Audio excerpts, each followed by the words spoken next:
For number 23, it says, what is the solution of 2k minus 1 in absolute value bars, then plus 3 equals negative 8? So when we solve an equation that has absolute value bars in it, what we first need to do is get the absolute value bars by themselves, because I can have an answer once I have that absolute value bar by itself, and I know what the absolute value is supposed to turn out to. So to get the absolute value alone, I'm going to drop the anchor here, and I want to subtract 3 from both sides. And if I do that, I'm left with the absolute value of 2k minus 1 is equal to negative 11.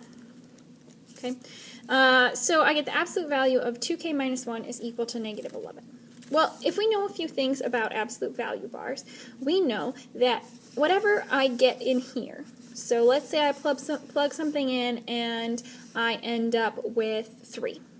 Okay, well, then I need to take the absolute value of it. And absolute value is the positive version of that number, the distance it is from 0. So if I plugged something in and I got 3, well, then I would need to take the absolute value of it, which would be a positive 3. Okay.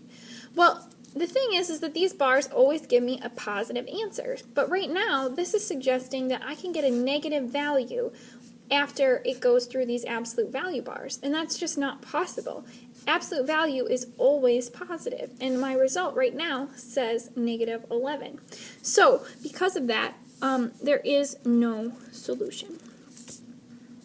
Now, if this was equal to a positive 11, let's say that the problem had changed or was different, if it was originally equal to a positive 11, then I know that this stuff inside here has two choices.